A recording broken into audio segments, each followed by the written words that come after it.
કારણ કે સરવાળે તો આ પુસ્તકની પાંખે ગુજરાત વાંચે. મેં અગાઉ કહ્યું તેમ ઉડ્ડયનનો ભાવ છે અને ઉર્ધ્વગતિ છે. તમે ચેખોવને વાંચો, તમે મોપાસાને વાંચો, તમે તોલ્સ્ટોયને વાંચો. આમ ગુજરાતીથી શરૂ કરેલી તમારી યાત્રા જ્યારે વિદેશી વાર્તાઓ સુધી તમે જ્યારે પહોંચો ત્યારે તમને એ આખી વસ્તુ સમજાય કે તમે કેટલું બધું વિચારતા થયા છો. તમારી અંદરનું સંવેદન જગત એ જુદી રીતે કેળવાઈ રહ્યું છે. આ ટૂંકી વાર્તાઓની કેટલીક વાત કરી. થોડોક સમય છે ત્યાં હું સુધાબેનને કહું કે ફણીશ્વરનાથ રેણુની જુલુસની વાત કરે તે પહેલાં ફણીશ્વરનાથ રેણુની એક બહુ સરસ નવલકથા છે મેલા આંચલ, બરાબર સુધાબેન?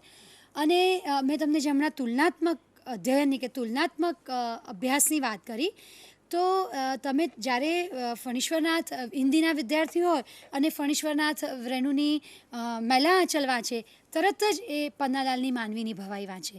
કે ગુજરાતીનો વિદ્યાર્થી જે માનવીની ભવાઈ વાંચીને બેઠો છે એ ફણીશ્વરનાથની મેલા આંચલ. અને પછી તમને ખ્યાલ આવે કે ભારતીય ભાષાઓમાં જુદા જુદા સમયમાં થયેલા સર્જકો કેવું એક સાથે એક સરખું જુએ છે, અભિવ્યક્તિની રીતિ અલગ અલગ છે.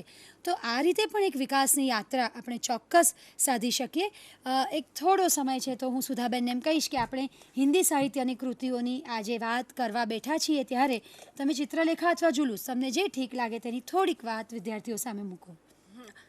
जुलूस की बात इसलिए नहीं करूँगी कि मैला आंचल की बात किए बिना जुलूस की बात करना उचित नहीं है, और जब मैला आंचल की बात करने जाऊँगी तो ये बात रह जाएगी, इसलिए मैं आपके सामने चित्रलेखा की बात करना चाहूँगी.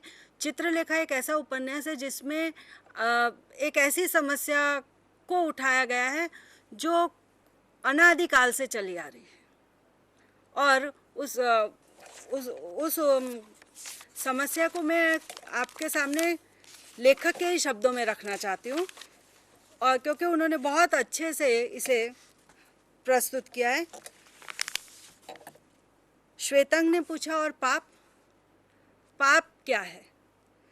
महाप्रभु रत्नांबर मानो एक गहरी निद्रा से चौंक उठे. उन्होंने श्वेतांग की ओर एक बार बड़े ध्यान से देखा. पाप बड़ा कठिन प्रश्न है वत्स, पर साथ ही बड़ा स्वाभाविक. तुम पूछते हो पाप क्या है?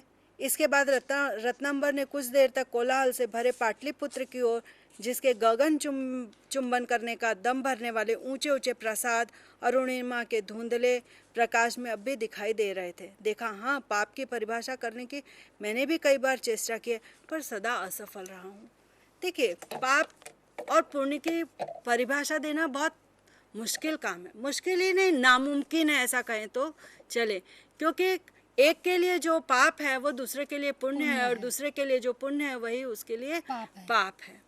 पाप का पता लगाने के लिए महाप्रभु रत्नांबर के दो शिष्य श्वेतांक और विशाल देव, उनके पूर्व शिष्य कुमारगिरी और बीजगुप्त के पास भेजे जाते हैं. महाप्रभु रत्नांबर कहते हैं कि मैं तुम्हें पाप और पुण्य की कोई परिभाषा नहीं देता, मैं तुम्हें अनुभव जगत में छोड़ देता हूँ, और अपने अनुभव के माध्यम से तुम पाप और पुण्य की परिभाषा पता लगाओ. तो श्वेतांग क्योंकि क्षत्रिय है इसलिए उसे बीजगुप्त के पास भेज देते हैं. बीजगुप्त उस पाटलिपुत्र का सबसे बड़ा सामंत है, और सामंती सारे ठाट बाटों के साथ वह रहता है. उसकी प्रेयसी है चित्रलेखा, जो पाटलिपुत्र की नर्तकी है और बीजगुप्त की प्रेयसी. वहाँ पर वह श्वेतांग को भेजता है, और कुमारगिरी के पास भेजता है विशाल देव को, जो ब्राह्मण है. दोनों एक साल तक साथ में रहते हैं, और बाद में आकर मैं आपको बहुत संक्षिप्त में इसकी कथा बता रही हूँ. और एक साल बाद वहाँ पर जाते हैं महाप्रभु रत्नांबर के पास, और महाप्रभु रत्नांबर उनसे पूछते हैं कि बताओ, बीजगुप्त पापी है या कुमारगिरी? विशाल देव कहता है कि महाप्रभु, बीजगुप्त जो है वो पापी है, क्योंकि वो भोगी है, वो विलासी है, वो उसकी वासनाएं कभी तृप्ति नहीं होती. लेकिन आप उपन्यास को पढ़ेंगे तो आपको पता चलेगा कि जो योगी है वो भोग की ओर प्रवृत्त होता है, और जो भोगी है वो योग की तरफ की ओर प्रवृत्त होता है. तो कैसे प्रवृत्त होता है कि बीजगुप्त के साथ रहने वाला श्वेतांक जो है वह यशोधरा के साथ विवाह करके सामंत बन जाता है, क्योंकि बीजगुप्त उसे सारी संपत्ति दे देता है. એટલે હું માનું છું કે સુધાબેન આ પાપ અને પુણ્ય વચ્ચેનો જે સંઘર્ષ છે એની એક સરસ ફિલોસોફી હા. આ ચિત્રલેખામાં સર્જકે ઉજાગર કરી છે.